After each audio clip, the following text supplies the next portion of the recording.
இப்போ நம்ம என்ன பார்க்க போகிறோம்னு பார்த்தீங்கன்னா ஒரு குச்சி கருவாடு நெத்திலி கருவாடு தொக்கு தான் பார்க்க போகிறோம். அது எப்படி செய்யலான்னு பார்க்கலாம் வாங்க. நான் அந்த கருவாடை கழுவி நல்லா சுத்தம் பண்ணி வச்சுருக்கிறேன்.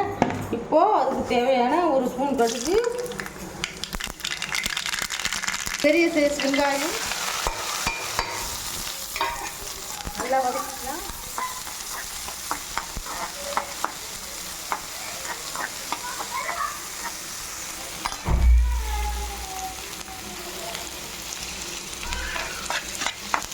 ஒரு ஸ்பூன் சோம்பு போட்டுருக்கேன்.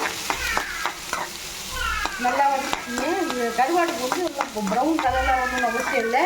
இப்போ நல்லா கண்ணாடி வதக்கிறதுக்கு நல்லா வதங்கினாலே போதும்.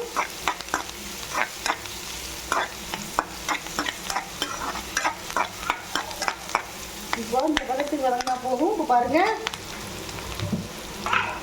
2 வெங்காயம், 2 பெரிய சைஸ் தக்காளி பேஸ்ட் அரைச்சி வச்சுருக்கேன். கருவாடுக்கு தேவையான உப்பு போட்டுக்கலாம். இந்த கருவாடுலேயே கொஞ்சம் உப்பு இருக்கும், அதனால் உப்பு பார்த்து போட்டுக்கணும். அரை உப்பு போட்டுக்கணும். அப்புறமா நம்ம டேஸ்ட்டு பார்த்துட்டு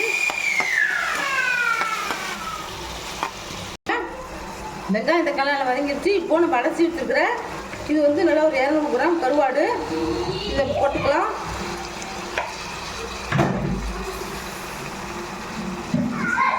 அடுத்தது நம்ம காரத்துக்கு ஏற்ற குழம்பு தூள் தான், சில்லி பவுடர் மல்லி பவுடர் கிடையாது. குழம்பு தூளே போட்டுக்கலாம்.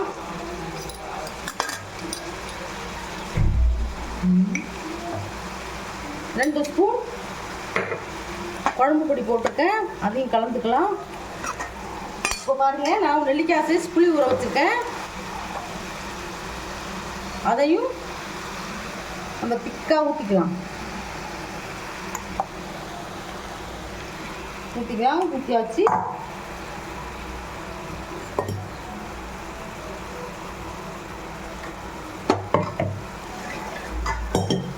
கொஞ்சமாக மிக்ஸி ஜாரை கழுவி தண்ணி ஊற்றிக்கலாம். ஏன்னா கருவாடு வேகணும்ல, அதான்